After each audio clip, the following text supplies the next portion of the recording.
Welcome to lecture of programming fundamentals. इस lecture में हम इफ एल्स स्टेटमेंट के बारे में पढ़ेंगे कि ये स्टेटमेंट होती क्या है और इसके बेसिक स्ट्रक्चर को देखेंगे और विद एग्जांपल समझेंगे कि इसको किस तरह से यूज किया जाता है।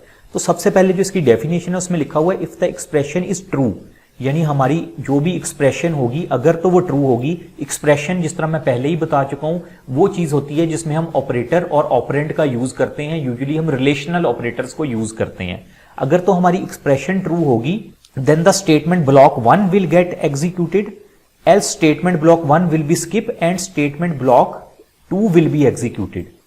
यहां पे क्या मुराद है कि हम इफ और एल्स दो स्टेटमेंट यूज करेंगे, इन दोनों में से कोई एक ब्लॉक एग्जीक्यूट होगा।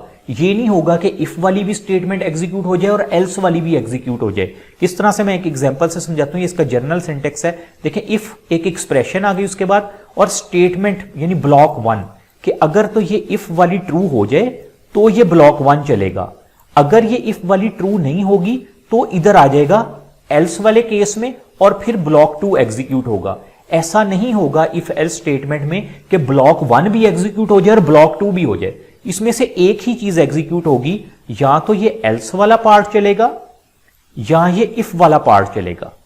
इन दोनों में से कोई एक एग्जीक्यूट होगा हमारे प्रोग्राम के अंदर।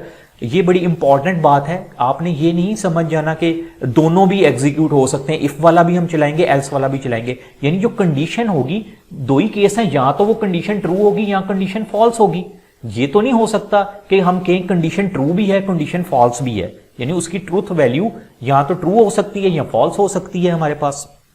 तो इसलिए इन दोनों में से एक ब्लॉक चलेगा और डेफिनेशन में भी यही चीज लिखी हुई है। अगर तो एक्सप्रेशन ट्रू हो जाए तो ब्लॉक 1 एग्जीक्यूट हो जाएगा और अगर एक्सप्रेशन ट्रू ना हो तो क्या होगा, ब्लॉक 1 स्किप हो जाएगा और ब्लॉक 2 एग्जीक्यूट हो जाएगा।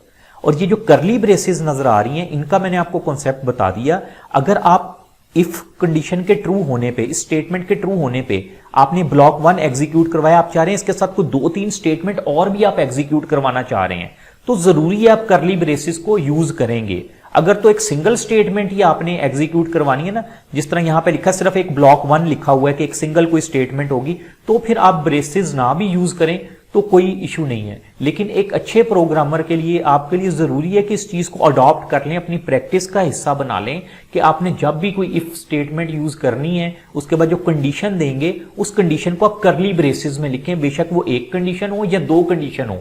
यानी हमारी स्टेटमेंट के ट्रू होने पर जो चीज एग्जीक्यूट करवानी है वो एक हो या मल्टीपल हो, उसको आप लिखें करली ब्रेसेस के अंदर ही। तो अब तो ये हमें क्लियर हो गया कि इन दोनों में से एक ब्लॉक ने एग्जीक्यूट होना है। इसको एक एग्जाम्पल से हम देख लेते हैं। ये एक कोड की एग्जांपल है, मुकम्मल कोड लिखा हुआ है प्री प्रोसेसर डायरेक्टिव से लेके। आप देखें यहां पे अगर मेन के बाद मैं बात करूं तो मैंने लिखा है इंट मार्क्स। मार्क्स नाम का एक वेरिएबल डिफाइन हो गया जिसकी डाटा टाइप इंटीजर है। Cout please enter the marks, cin marks. यानी मैं इसके आउटपुट भी हम साथ साथ ही सॉल्व कर लेते हैं। देखें, जब मैं इसको एग्जीक्यूट करूंगा ना तो सबसे पहले क्या हुआ, मेरी मेमोरी में एक लोकेशन इस तरह से बन गई जिसका नाम है, जिसको हम वेरिएबल कह देते हैं, डिक्लेयर हो गया इंट।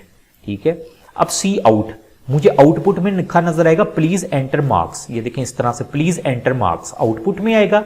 एंड एल, इसका मतलब कर्सर इस लाइन में चला जाएगा और लिखा हुआ सी इन मार्क्स, यानी अब मैं मार्क्स एंटर करूंगा। मार्क्स मैंने एंटर किए 15 और उसके बाद देखिए कंडीशन क्या है, if marks is greater than 9 तो सी आउट कांग्रेट्स गुड वर्क। यानी अगर तो ये कंडीशन पूरी हो जाए, इसको मैं इस तरह सर्कल कर देता हूं, अगर मार्क्स ग्रेटर देन 9 होंगे तो ये जो सी आउट में चीज लिखी है ये एग्जीक्यूट होगी।